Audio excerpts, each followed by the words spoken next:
Ladies and gentlemen, now today we've got a little bit of a sneak peek at some of the updates arriving on the Japanese version of 7 Deadly Sins Grand Cross tomorrow.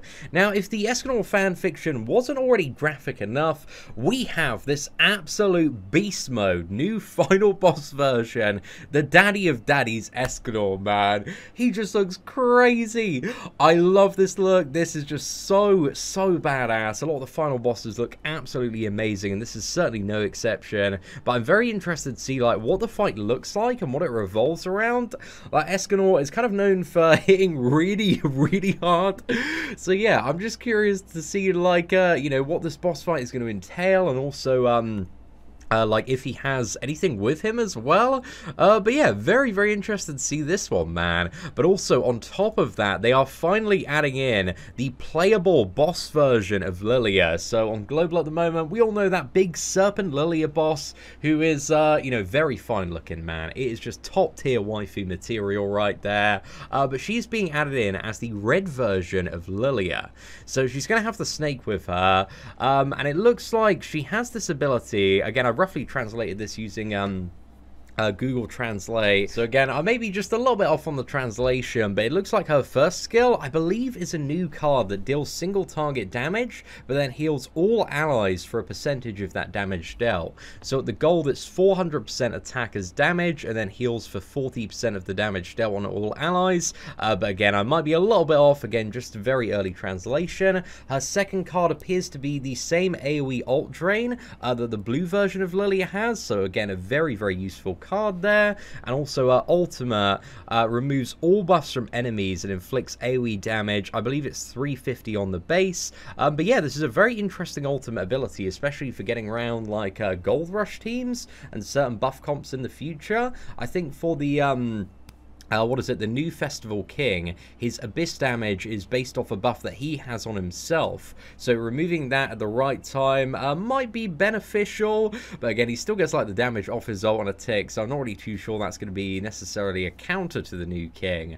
But also on top of that, her passive ability, I believe, is if the opponent has 3 or less ult gauge, she applies a corrosion on them. I think it's like at the end of the turn or start of the turn. And if they've got 5 ult gauge, then it's a 10% weakness debuff. So yeah, this appears to be like even more debuffs that could potentially synergize with King, especially the corrosion card as well.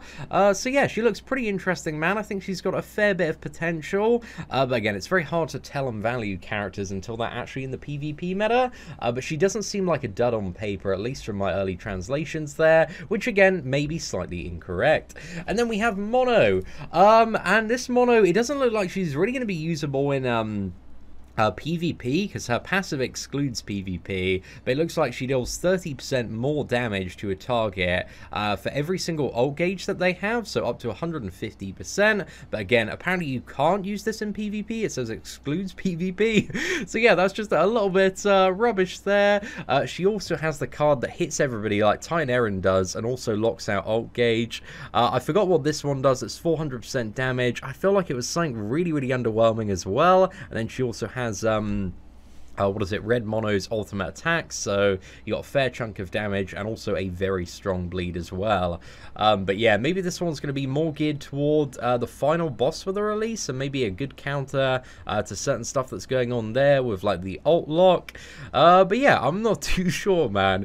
This Mono seems a little bit weird, but again, I could be very wrong about her, and she can have some sort of like crazy interaction that makes her really good. Again, I don't like to judge characters before they like fully release into the game, because again, sometimes it's very hard to tell. But I'm much more excited about the LILLIA, man, just because she has an amazing model, amazing animations as well. Again, you have that what is it, giant kind of demonic snake thing with her. So yeah, that's going to be so cool to see in PvP. Like, this LILLIA is just crazy amazing. And the ult that hits everybody, I think is going to have some fairly nice damage scaled up as well. And the fact that it removes buffs for certain matchups and metas moving forward, I think is going to provide some nice utility there.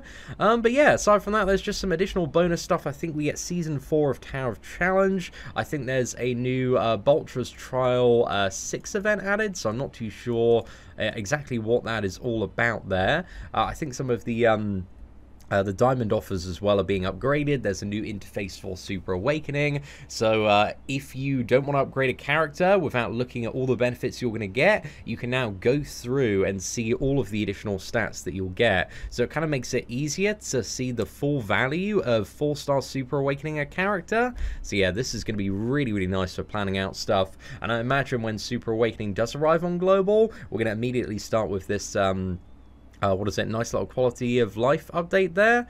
So yeah, that's pretty damn good.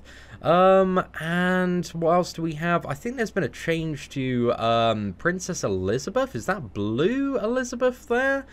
Skill Royal Dignity, so I'm not too sure how that changes. Again, I haven't had the time to do full translation, but we might have a little bit of a look into that. But aside from that, what's the last thing? I think the new mono, it's either new mono or old mono, is being added to the festival coin shop. So if you get 2 Lost Meliodases or Goddess Lizards, you can change it, I think, for the a single copy of the new mono, but I may be incorrect, but that really doesn't seem like a great deal, at least to the best of my knowledge so far. But again, maybe I might be incorrect or misinformed about that one. But yeah, I'm excited for the JP update tomorrow, man. It seems like it's going to be a really fun time. I cannot wait for final boss ESCANOR. He's looking really, really good.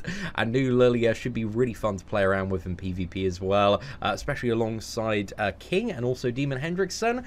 So yeah, ladies and gentlemen, let me know your thoughts on the new JP update tomorrow in the comment section below. And if you did enjoy the news video, please do smash that like button. That'd be greatly appreciated. But aside from that, take care, and I hope that you have an absolutely fantastic day.